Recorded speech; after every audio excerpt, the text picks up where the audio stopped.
So I've known you from our endomicrosurgery Facebook page. All the amazing posts you put on that and on your Instagram account. So I was really excited to try and get you on to share your knowledge and your passion for endomicrosurgery. So you don't need any introduction, but you are a professor of endomicrosurgery in Medellin, Colombia. And you have a real kind of world expert in this topic. So what the aim of this webinar to do really is to try and encourage dentists to be at least aware of the advances that have been made in endomicrosurgery, to consider adding it onto your kind of treatment plan options, and to work with either yourself to make sure that you kind of can upscale and to consider adding it, or to work with your local endodontist surgeons to incorporate it into treatment planning. So the way we're going to try and work this webinar is we'll just do some case selections first, and then Paolo will look more into the actual technical aspects of the microsurgery and how to do it step by step. Thank you, Daniel, for the invitation. For me, it's a big honor to be here sharing with you cases and this patient about endodontic microsurgery. Thank you. Yeah, my pleasure. So let's start. So basically, I'm a specialist as well. So I work exclusively in an endodontic practice, but I work very closely with prosthodontists, with periodontists, and with general dentists as well.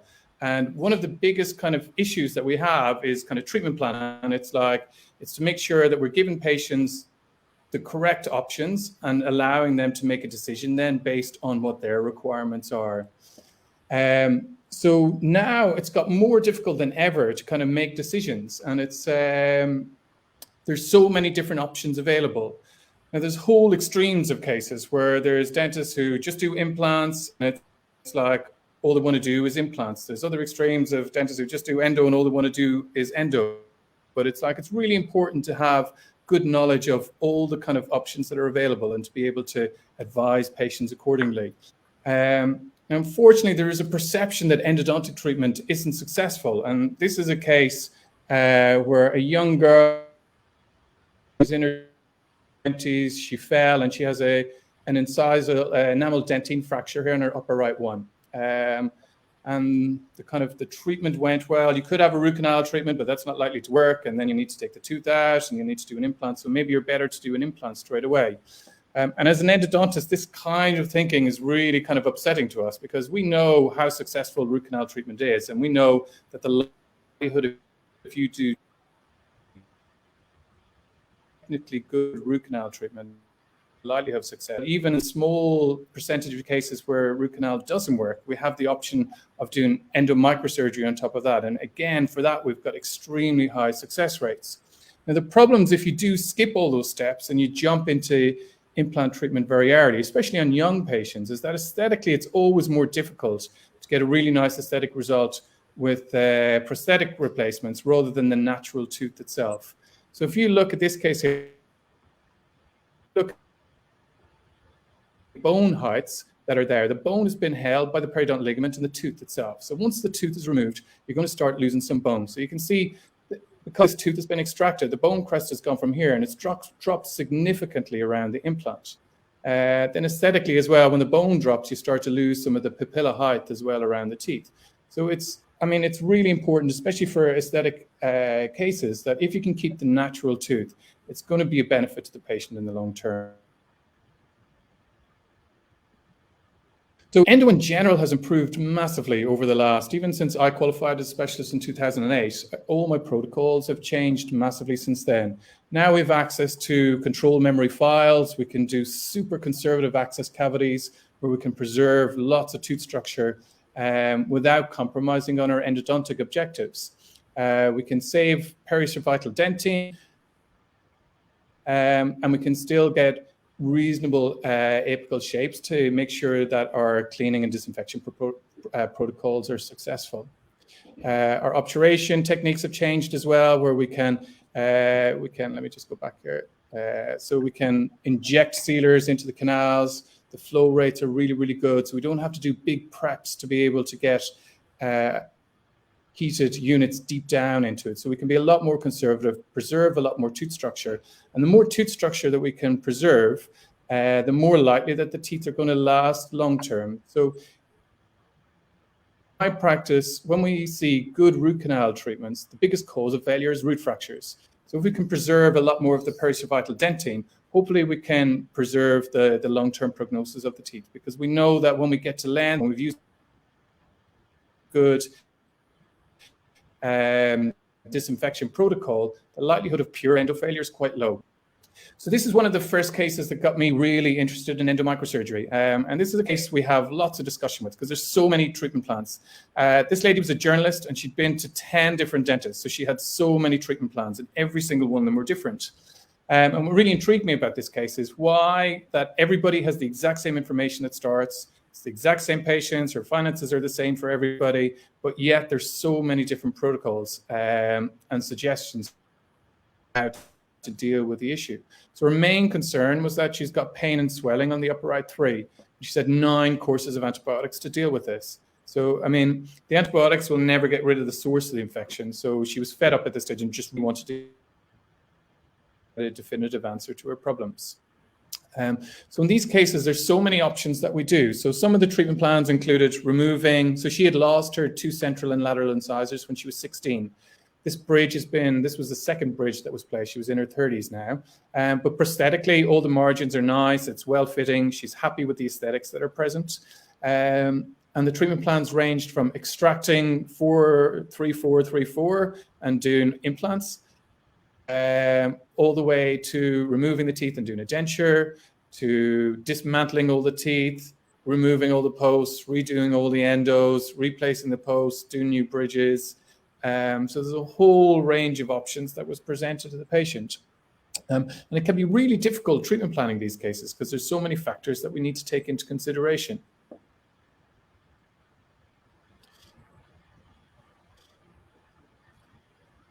This is another case where aesthetics were critical to this particular patient. So the most important thing for this patient was just the aesthetic look of the teeth. So the dentist had spent a long time trying to get the aesthetics right. This was the initial situation where basically there wasn't a lot of tooth structure above. So, I mean, lots of dentists will look at that and go, absolutely, it needs to be extracted and an immediate implant placed. And in cases like that, I would totally agree. That's a fair treatment planning decision to make in this.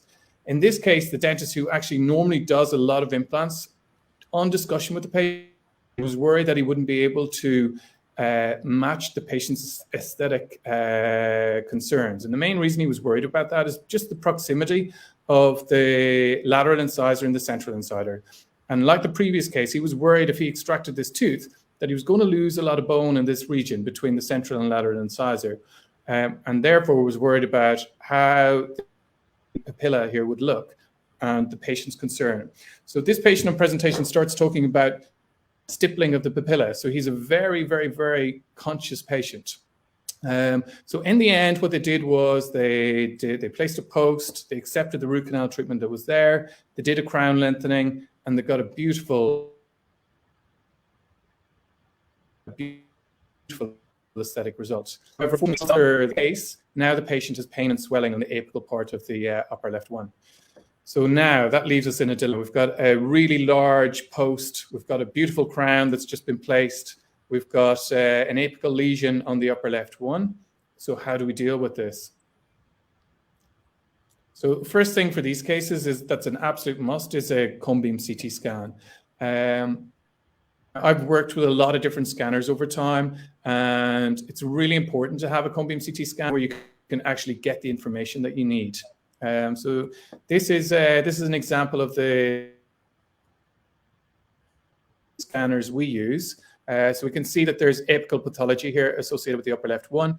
There's a large post that's been placed. It's pretty much centered in the canal. We can see where the previous crown lengthening has been done. And we can see basically there's 3 or 4 millimeters of GP in the canal. So we have some room, and we can see where the buccal bone has been lost. Now, things that are concerned in treatment planning. So if we remove this tooth, how much of the buccal bone are we going to lose? We'll be able to place the implant here palatally. So it should be it should be fine. But just aesthetically, are we going to be able to get the same aesthetic result as we can by keeping the natural tooth? So the way we plan our flap, we use cone beam CT to guide our flap design. So we're looking, where is the bone? How are we going to access the lesion? And we can see all this before we touch the patient. This is another case where this patient is an actor, and as part of his kind of contractual obligations, his smile had to look the exact same from the start to the finish of filming. And in this case, he has pain and swelling on his upper right one. He had all his cosmetic work done in Los Angeles, and this is what we're faced with now. So he's got pain and swelling on the upper right one. We've got a big, long implant on the upper left one. So again, in these cases, if we lose the tooth in the upper right one, we're definitely going to lose some bone between the teeth. And then that's really going to cause a challenge aesthetically, keeping the soft tissue papilla between two central incisors. Now, the other issue we have here is when we look at our periapical radiograph, there's no obvious pathology associated with the upper right one. So now we have to try and identify what is the cause of failure, what are the treatment options that we're going to offer to the patient. So again, we must have a cone beam CT scan. In this case, we can see that there's a big buccal perforation of the bone. This is exactly where the patient is feeling the pain. This is where the tooth is swollen. We can see there's a large empty canal space here, and there's potentially a lateral canal that's exiting where the pathology is formed. So that really kind of helps us now to identify some treatment strategies and what we're going to do to try and offer to the patient. So the key again in that case is to keep the aesthetics and to make sure that it looks the same when he leaves. So he's got a high smile line. He's showing the gingival margin. So if we decide to extract the tooth, how are we going to make sure that we keep the papilla height? How are we going to make sure we keep the gingival contour here? If we decide to dismantle the tooth, it's got a very large post that's potentially going to weaken the tooth. We're going to try and remove that. Or if we do a surgical approach, how are we going to manage the soft tissues so that aesthetically the smile is going to look the same afterwards? So these are challenging cases. Here's another case where we have very large apical radiolucency associated with the upper left one. This patient has been taking oral bisphosphonates, and she'd done a lot of reading about potential necrosis following any surgery with bisphosphonates. So in this case, then we have to look at what the options are. So obviously, we extract the tooth that's got the biggest risk of necrosis. If we dismantle the tooth, we have to take the crown off. We have to use ultrasonic vibration to remove that post. We have to try and remove the sectional silver point that's apically. And then we have to try and see, are we going to be able to remove the source of the infection that we can get that large lesion to heal?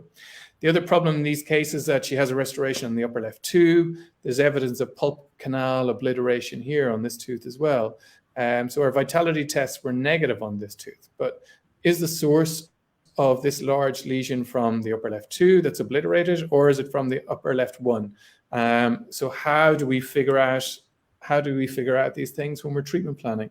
So again, always cone beam CT scan, like that's a must in my practice for all potential microsurgery cases. I want to be able to see where the buccal bone is.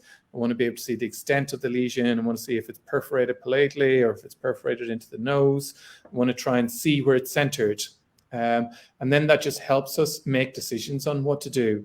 Again, this lady's had aesthetic treatment that was done well over 20 years ago. So while it doesn't look fantastic now, she had no real concerns about the actual aesthetic appearance of the teeth.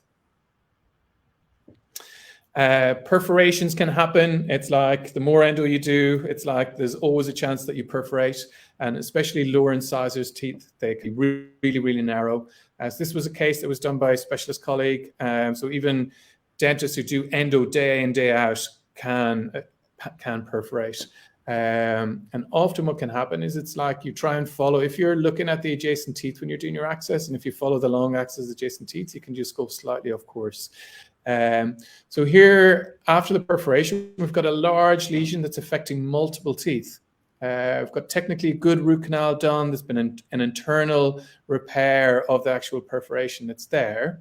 There's negative response to the adjacent teeth on our electric pulp testers and our sensitivity tests. So again, it makes the decision-making challenging. Is the source of the infection just on the lower left wall, or are there multiple teeth involved in this lesion? So in my practice, I always try and do a really, really very conservative approach. We have a 9mm pocket here associated with where the perforation is buccally, and that goes right down to the apex. So the questions here are, do we have a root fracture? Do we have an endodontic infection apically that's just draining through the periodontal pocket, or is the perforation area that's affected and it's draining through the pocket? So there's loads of questions, and the decision-making can be challenging. Lots of dentists will look at a case like this and just say, extract the tooth and do a resin bonded bridge. That should be a really predictable way of doing it. The other options are, I don't think redoing the root canal again is going to be effective because it's been already done to a really high standard. And then the last option is to do an endodontic microsurgical investigation stroke treatment. So we'll remove all the apical tissue, we'll remove 2 to 3 millimeters, and we'll repair the perforation all in one go. Okay, now this always kind of concerns me when you see a lesion that comes all the way right up corona. Now, in this case, once you have, there's a little bit of coronal bone all the way around, but you've got a short, wide post and a very narrow tooth. So I always encourage all our dentists to try and not cut away tooth to place posts. So try and maintain as much tooth structure as you possibly can. But when we have big fat posts in small narrow teeth, that is not a good recipe for long-term success. Again, when we have teeth, this was referred to me by a really good implant dentist who the patient just refused to accept the risks that were explained to her with implant dentistry, so it was sent to us. So the first thing we look here is that the coronal seal is suboptimal. So for any kind of endodontic treatment, we're all aware that coronal seal is essential for long-term kind of failure, for long-term success of endodontic treatment. So the kind of criteria that we look at is the tooth restorable, or does it have a good existing restoration in place? What's the periodontal condition around the tooth? And then third, what's the endodontic prognosis? So generally the endoprognosis, unless the tooth is cracked, we can fix the vast majority of endodontic issues. So then it comes down to periodontal and restorative. The restorative and the periprognosis is good, we can be really confident that we will have good success. This tooth already has had a surgical procedure before. There was no apical seal put on. You can still see the silver point that's in place. You can see a little dimple here where they've had some kind of retro prep without any kind of material that's sealed.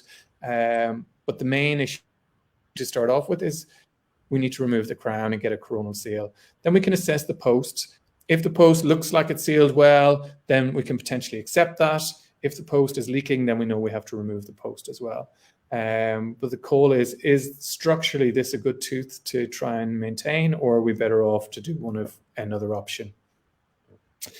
Pulp canal obliteration. So this again, this tooth had an attempted root canal treatment done. No canal was found.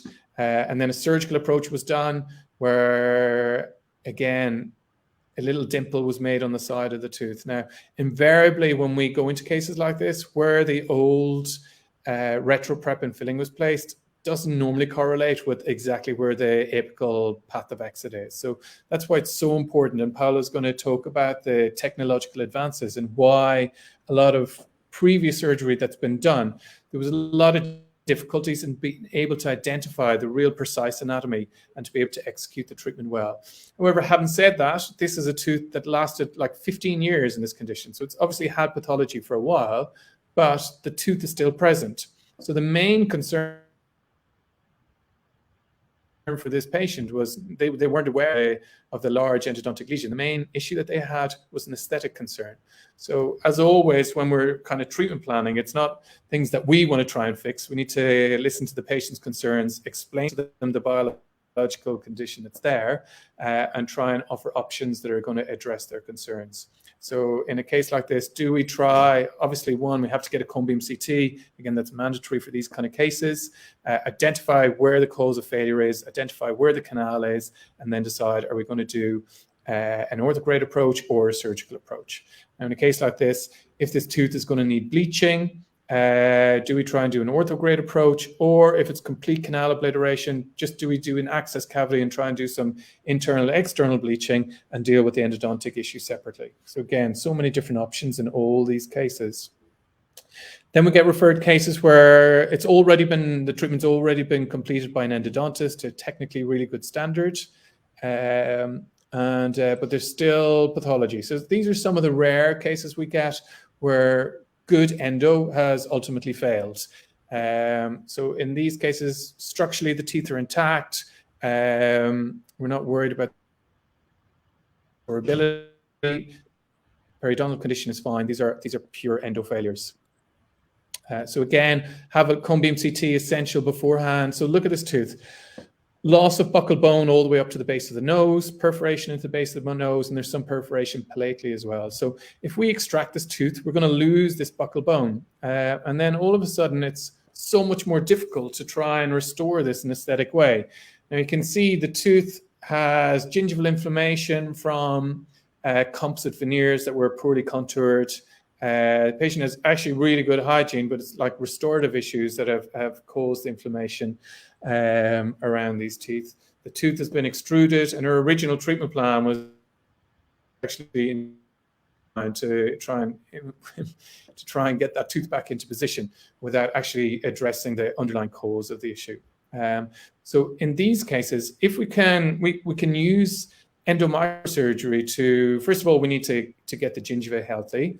And then after we've got the gingiva healthy, we can use endomicrosurgery to regrow natural bone all around these roots. So we can get an infill of real autogenous bone without need for grafting, without the need for biomaterials. We can use the patient's own blood clot, get a stable clot, plus or minus grafting, depending on, or a membrane, depending on the actual case, and we can get real bone to grow back in. So even in cases where teeth are really borderline restorable, and we know that the long-term plan is going to be implants, we have a lot of cases now where we're literally just doing the microsurgery to get infill of bone in this whole area, and then the teeth have been removed and an implant has been placed later. So it makes it can work hand in hand to make the implant treatment a lot more predictable. So again, this is a case where the tooth's been treated by an implant or by an endodontist. For a canine, I'd want to get a cone beam CT scan just in case there's a second canal that's present.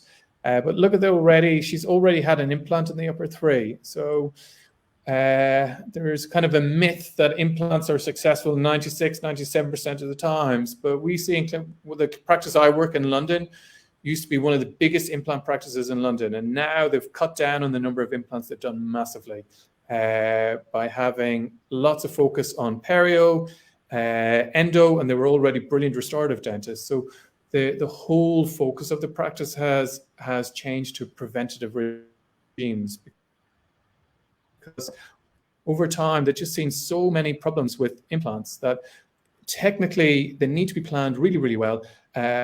Biologically, they are brilliant, but also there can be problems with it as well. And this poor lady was having a lot of problems with the implants that she had placed in the upper right 3 region. And she was really trying to avoid that same situation happening on her lower canine. So when we look at the lower canine, structurally, the tooth is absolutely fine. Periodontally, it's absolutely fine. So it's just, again, endodontic failure. Again, we have the situation where the lesion is affecting multiple teeth. There's kind of uncertain sensitivity tests from both of these lateral incisors in this. But again, we try and focus just on the main source of infection. And we tend to have really, really good outcomes with that. This is upper right 6. So this lady was about to go to climb Mount Everest in 4 days, and she presented with buccal swelling and pain on her upper right 6. So we know that she's got a missed MB2 canal in this case. So the options are we extract the tooth where we guaranteed success. We do a targeted approach where we do a small little keyhole in the crown, we remove the GP, we find the MB2, we clean it, we disinfect it, seal it up, or we do a microsurgical procedure. So in a kind of textbook way, the best way is to kind of retreat it and optimize and try and fill all the canals from an orthograde approach in the first instance and have microsurgery as a backup. But occasionally patients will say, I really don't want to have, I want to optimize my chances of success now before I go away. I don't want to be on Mount Everest and have pain and swelling on that. So in these cases, we will sometimes do a surgical approach because we know by removing tissue, we'll know by removing the top 3 millimeters of the tooth, which has the most complex anatomy. We know that the likelihood of flare-ups or problems while the patient's away are going to be minimized. Whereas if we redo the root canal, we know apically how complex the anatomy is, and there may be a flare-up in 3 to 4 days' time, or there may be an issue that causes her a significant problem when she's away. This is another case where we've had a brand new crown placed 6 months previously. We can see that there's been a perforation, a strip perforation. It hasn't quite followed around the curve. We have a large lesion here that's right up to the sinus. So again, in these cases, do we go back into these cases, remove all the gutta percha, try and get back into the original canal, try and seal it up? We know that there's a missed MB2 canal in this case as well. So the patient's already spent a significant amount of money on this tooth. So do we cut our losses and extract the tooth, but then they're going to spend a lot more if they want to replace the tooth with an implant? Or do we do a surgical approach, or we do a retreatment? So it can be quite difficult in our treatment planning to figure out what's the best way to go. But it's important that we have all the options, that we're able to explain to the patient the pros and cons of each of them. We're explain the time and the finance that's involved, and then we can come to a collective decision together. And then just the last kind of things in case selection is that, remember, all like radiolucencies that are present are not always odontogenic. So sometimes we have lesions, like in this case, that both of the teeth either side were both testing positive to vitality tests. So if they're both vital, it's unlikely that this lesion is odontogenic in nature. So we just need to be aware of that, and that we're aware of the other differential diagnoses for radiolucencies in the maxilla and the mandible. And this is actually the last one. So we have fractured instrument removal. So we have a whole range of options and skill levels included on these. We've seen all of Yossi's cases that he posts. So I mean, I'm sure in his hands, this straight away would be a retreatment retrieval attempt around the curve. We see lots of dentists who can bypass these instruments successfully. But again, we need to have a cone beam CT scan. So we can see in this case that there's a separate MB2 and an MB3 in this case, actually. So sometimes you don't actually physically need to remove the instrument. So we can clean out all the anatomy that's been missed. And a lot of times we can achieve success in that. Or do we go straight in, do a surgical approach? Do we extract the tooth? In this case, it's even more complex because we have a crown. The margins here are not perfect. They're not terrible. It's like, do we need to dismantle the crown to make sure that there's no leakage underneath it? Or do we extract the tooth? So there's so many variables involved in all these decision makings that we really need to have an open mind and to be able to go through all the options with the patients specifically to be able to give them a good guide on how to do it. So Paula's going to really talk about this in her part, but this is the past, hopefully, where there's been very kind of poor selection, coronal leakage. It's like poorly placed retrograde fillings, retrograde fillings placed on teeth that didn't have any conventional endo. We have examples of where there's poor root resection. So no wonder that the perception of dentists is that apical surgery's got a poor success rate. And what has changed? Basically, every single part of our treatment has changed. The way we diagnose it, the way we handle soft tissues, the magnification that we have, the way we do resections, the way we do retropreps, the materials we use, and suturing. So every single part of the treatment has changed. And really, what I'm hoping that our webinar today will do is just to help get more dentists involved in endomicrosurgery, to consider this as part of your treatment planning strategy, and to work with colleagues to really make this option more available for patients. So I'm going to hand over to Paula now, who's going to go through some of the technical aspects of microsurgery, and she has some beautiful cases that she's going to share with you. Daniel, you just mentioned the main indications of endodontic microsurgery. And well, I will talk about modern endodontic microsurgery, with, as you say, Yes. some technical aspects. First of all, why to consider modern endodontic microsurgery? Because it works.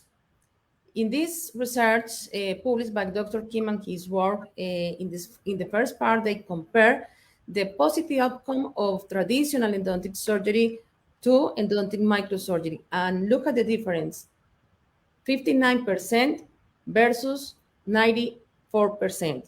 I think this is a huge difference. So we need to consider the endodontic microsurgery as an option for our patient, an option to save natural teeth. And now we perform modern endodontic microsurgery with a lot of technological aids. And I think this is the result of the evolution of technology applied to endodontic microsurgery. And the main milestones we had in endodontic microsurgery, I think, is the microscope, the introduction of microscope in endodontics and in surgery, obviously, with micro instruments and ultrasonic devices. Also, the development of MTA, that it was the beginning of new materials. But with the introduction of ultrasonic devices, of micro instruments, microscopes, we had the opportunity to really treat the cause of the problem. Remember, the cause of the problem is in the tooth, is inside the tooth. Many of the times is inside the canal. The cause of the problem is bacteria. So we need to remove bacteria. That's why we need to perform the apicoectomy. And then we need to prepare the apical cavity in filling the apical cavity. Before, we only had bars to perform that cavity, and it was very difficult to stay centered inside the canal. Now, with micro instruments, with ultrasonic tips, we can really stay inside the canal, really clean and shape the apical part of the canal. But why so important? Daniel just mentioned something about the sealing, the coronal sealing, but the coronal sealing is as important as the apical sealing, as the apical filling. In this study, we published this study some years ago. We evaluate 171 teeth that had endodontic surgery, and we had follows over 1 to 16 years of those teeth, and we found the prognostic factors, the main prognostic factors of these surgeries was the apical filling and coronal filling. So it's not only the apicoectomy, it's not only to remove the lesion, we need to treat the tooth. And now we have a lot of tools, a lot of technological aids that have increased the success of endodontic microsurgery. In the second part of Dr. Kim's study, they conclude that the probability for success for endodontic microsurgery when it uses a high magnification device like microscope or endoscope is significantly greater than when we don't use any magnification device. It's simple. We can only treat what we can see. It's difficult. We need to treat the apical third of the tooth, and sometimes we need to see very small details. We need to look for omitted canals, for isthmuses, cracks, and without correct magnification and with correct illumination of the area, sometimes it would be absolutely impossible. So I think the use of microscope in these surgeries is not under discussion. The second technological aid is the ultrasound. Ultrasound not only for preparing the apical cavity, but for performing osteotomy. Basically, piezo surgery refers to ultrasound. And I try to briefly explain you how it works. In the handpiece, we will find some ceramic rings. Those are some ceramic rings. And those ceramic rings change dimensionally when electric charge is applied. That change generates vibrations, and that vibrations is transferred to the ultrasonic tip. That vibrations over the hard tissue can cut hard tissue, not only bone, but tooth. So in endodontic microsurgery, we can use this technology to cut hard tissue, to cut bone, to perform the apicoectomy, and for soft tissue displacement. Some advantages of this technology: we can cut in a more precise and safe way. It cuts hard tissue without damaging soft tissue. And for me, this is the main advantage of this technology. Is very, very, very safe to cut near to some anatomical structures like maxillary sinus or mental nerve. Also, we will have wide visual access. I will show you cases explaining all of these aspects. Look at this research. In this research, they use mice tongues, and they wanted to measure the time needed to cut the soft tissue, the tongue's tissue, with carbide bars, fissure bars, diamond bars, and piezosurgical saws. At the end, they found that with carbide bars, 1 second and 21.21 seconds was needed to cut the tongue. With fissure bars, 1.03 seconds. With diamond, almost 8 seconds. But with piezosurgical saws, they didn't sew cuts after 20 seconds in contact with the soft tissue.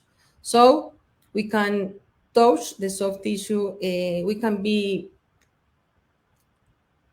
relaxed when touching the soft tissue. But it's very important to take this into account. Please keep in mind, they are safer when cutting bone close to the nerves and maxillary sinus. But piezosurgical works in a range between 30 to 60 kilohertz. And when they are working over 50 kilohertz, they can cut soft tissue. So keep it in mind when you are cutting very close to the maxillary sinus or the mental nerve, for example. Please try to work in the lower frequency of the equipment. Look at this first case. The patient was referred to perform the endodontic treatment of this second upper molar. I didn't find the MB2 canal. I saw in the CBCT, I saw the MB2 canal. It was just right here. But clinically, I couldn't. So I decided to finish the endodontic treatment and follow the patient. After 2 years, I saw again the patient, and she had infection. She had signs of infection. Look at the maxillary sinus. Look at the mucositis the patient had developed related to the apical lesion in the palatal side of the mesiobuccal root. Look at the axial view of the 2 years follow-up CBCT. Here you can see the lesion and how close to the maxillary sinus it was. Once again, we need to evaluate the possibilities. The root canal retreatment was one possibility, the extraction, and the endodontic microsurgery. About the retreatment, well, I had a search for the MB2 and I haven't found it, so I decided to go for the next step, which is the microsurgery.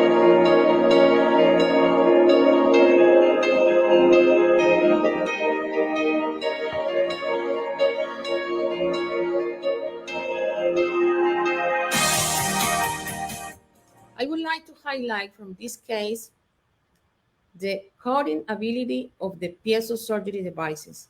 Look how thin is the cut on the bone. Then, after removing the cortical bone, we will have enough visual access to cut very precisely the apex of the buccal roots. Beg him, please sing him. Come out, the things unsaid. Shoot an apple off my head, and a trouble that can't be named. The tiger's waiting to be tamed, singing.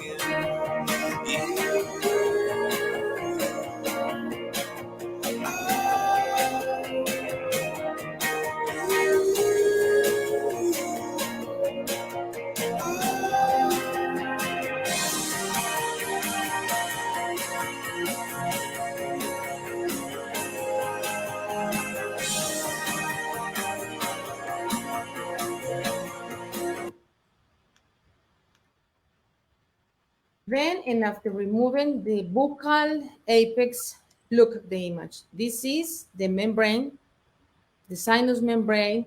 We only had a small perforation of the membrane, and this perforation was produced while removing the apex. But what I want to show you is, look, the cut was made over this side, and this side.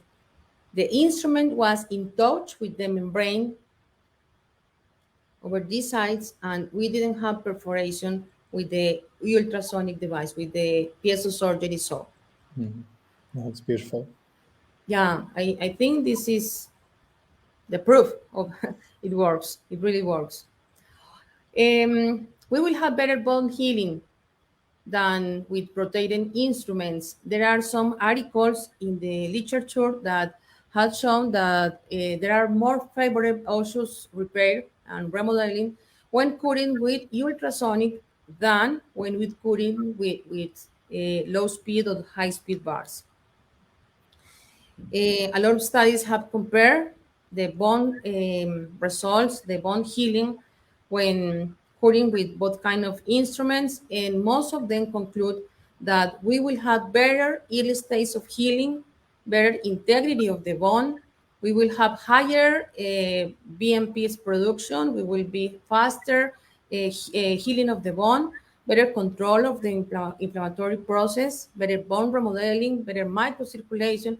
I mean, all the results are better for the piezosurgery devices comparing to rotating devices.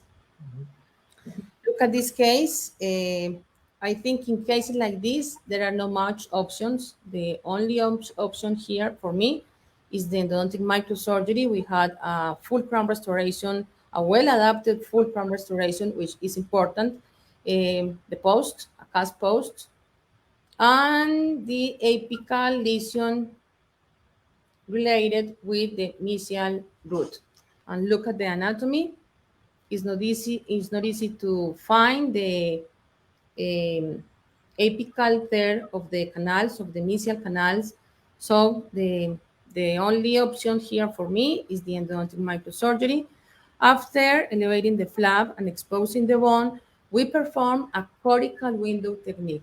A cortical window technique is not new. It was described many years ago, but I think it had gained attention in endodontic microsurgery over the last years because of the introduction of this technology of the ultrasonic devices in our field.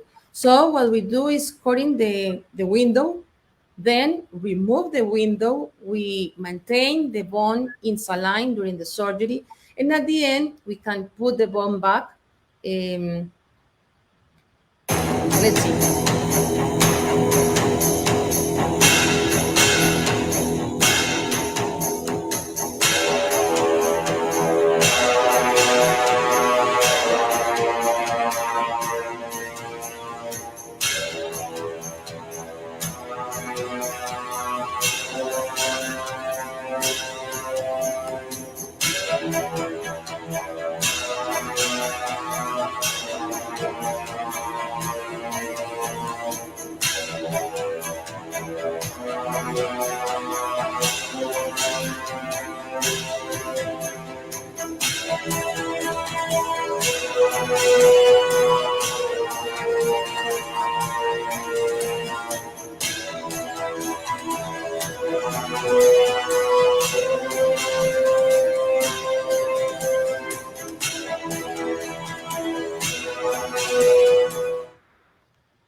some advantages of this technique.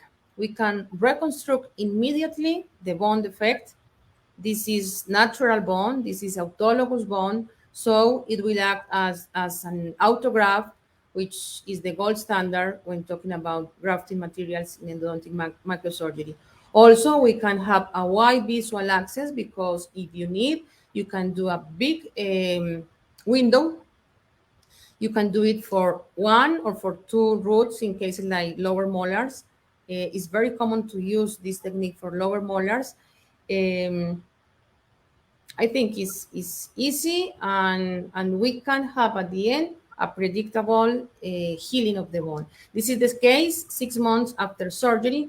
We have complete healing of the area. Amazing. This is another case we had. In this case, a root resorption caused by the impacted canine. And after the orthodontic treatment, we had not only the root resorption, but necrosis of this pulp. So I performed the endodontic treatment, but I could only go until the resorption area, and we didn't obtain healing of the infection. So the next step was the endodontic surgery. During the surgery, we had 2 options. One was removing the apical tear, and the other one was treating the apical tear. I decided to treat the apical tear through the endodontic access. This is the clinical aspect. We had an apicomarginal defect in the mesial area, the cortical bone and small cortical bone.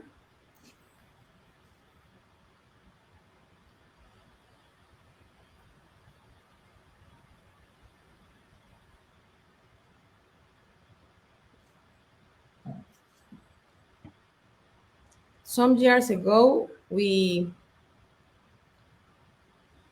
used to lose this bone because we had to perform the osteotomy with bars. Performing this technique with bar is not well recommended. Then I found the canal, the apical tear of the canal. And after filling the canal, I just put PRF and the bone back. Can you explain a little bit about the PRF process as well, Paula? Okay, what we obtain with the PRF is platelets of the patient, activated platelets of the patient. It's easy to obtain. We do it in the same moment of the surgery. It takes you, I don't know, like 15 minutes to obtain the PRF. And what the researchers have found is we have a better healing, faster healing, and the post-surgical, the immediate post-surgical days are better for the patients. So nowadays I try to use PRF in most of the cases. This is the result of this case. Look at the post-surgical X-ray, and 1 year after surgery, look at the axial view. We can even note where the bone was cut. The integration of the buccal bone was perfect. The buccal bone was already healed without any gap, and also the medullary bone was completely healed 1 year after surgery. Nice. About wide visual access, that's important because when we use the handpiece, well, we usually use an angulated handpiece, but the head of the handpiece sometimes is make us difficult to see very well the surgical field. Look at this case. I posted this case yesterday in Facebook group. It's beautiful because we had a small bone access. So that small bone access didn't allow me to enter inside the canal. And I had to perform a small cut in the bone to allow the instruments to enter in the canal.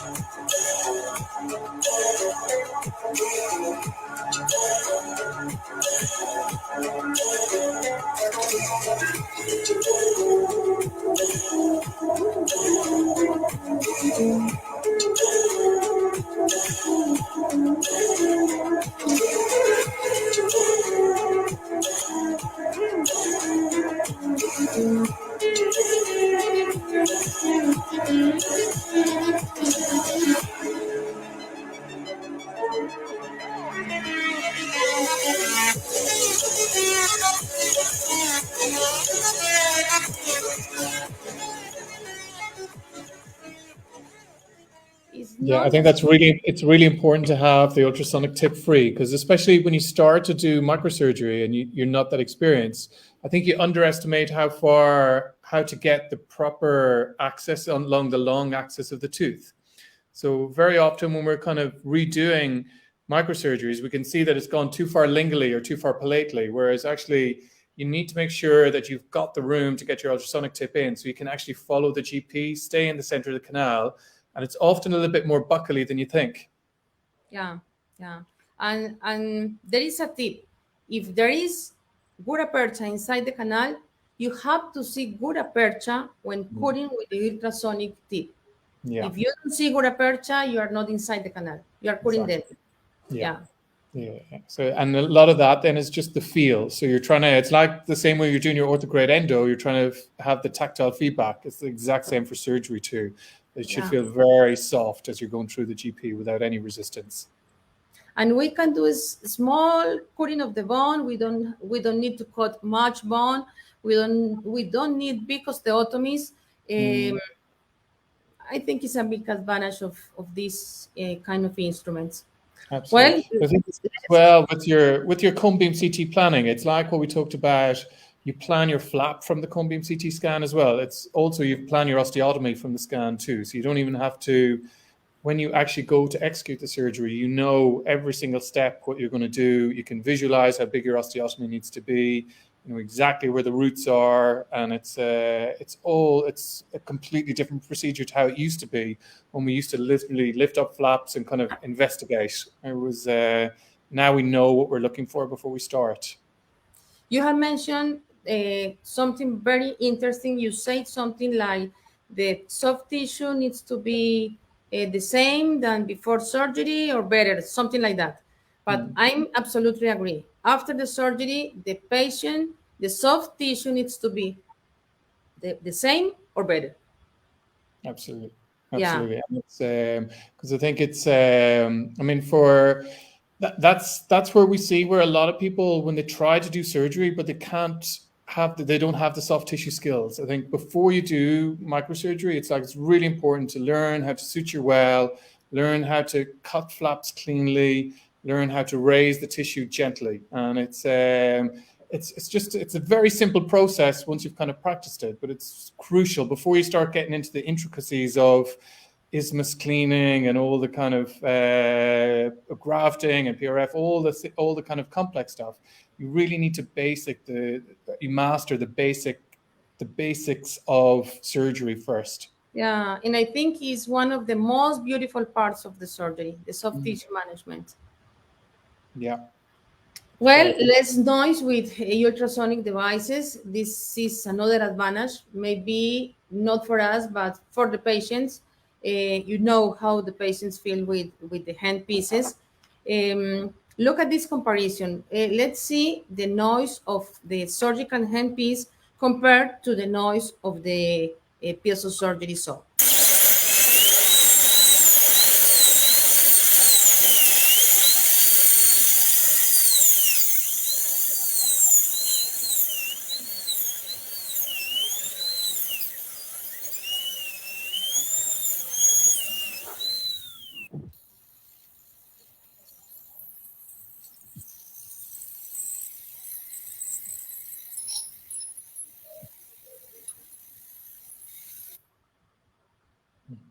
Now, just imagine that noise and vibration in your mouth. Yeah, absolutely. And it's like most patients are afraid of the noise. It's like the anesthesia is so good now. It's like they won't feel anything, but it's if they're anxious already, it's the noise that really freaks them. Yeah. Let's look at this case. This case, I think that summarize the main advantages of some technological aids. Microscope, how important is operating with microscope, ultrasonic devices, also the flap design. You will see this is a case in which I was suspecting of a vertical root fracture. So you will see like a combined flap. I had to raise the marginal tissue to explore very well the root on the mesial side, and I preserve the soft tissue on the distal side, trying to avoid damage to the papilla. And let's see how after a visual inspection with the microscope, I couldn't find the vertical root fracture. So I performed the apicoectomy with ultrasonic and apical cavity preparation with ultrasonic, and finally the obturation and grafting material placement. Sorry.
grafting or not in cases like this, I think is controversial.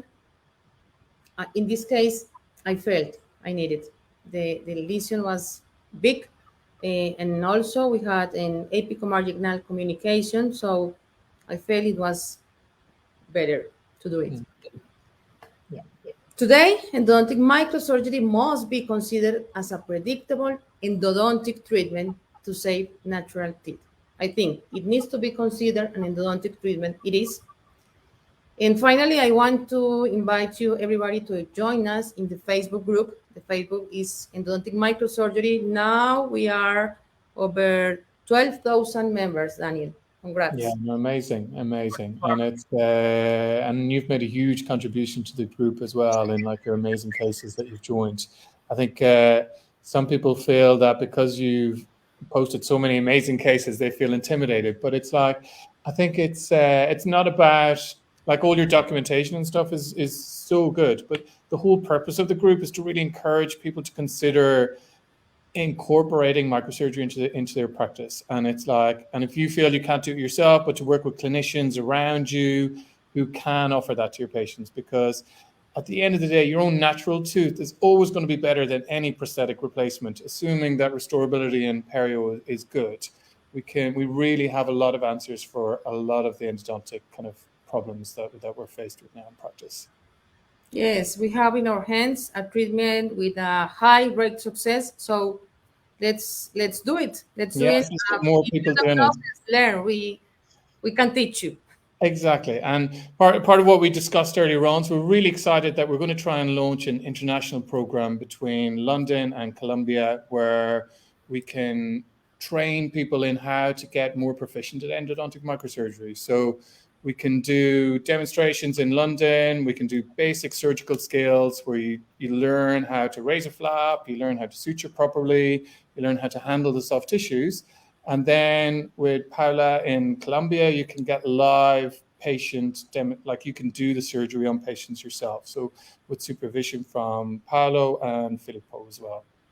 So we're really excited. I'm personally really excited by that. I think I think it can be something that will be amazing and that we can kind of grow over time and really have an opportunity for people who are interested in developing their skills in microsurgery to have something. And then hopefully we can use the Facebook group as a support to kind of build their confidence over time before.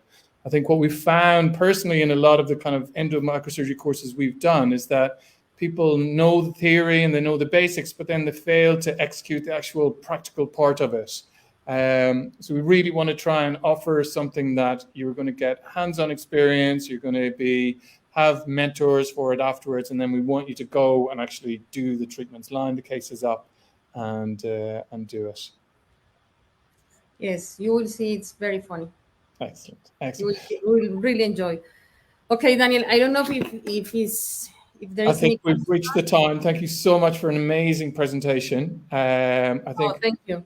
We will. I think we'll finish now. If there's any immediate questions, we can answer now. Otherwise, we can get back on the microsurgery group with any kind of questions that we can finish on as well.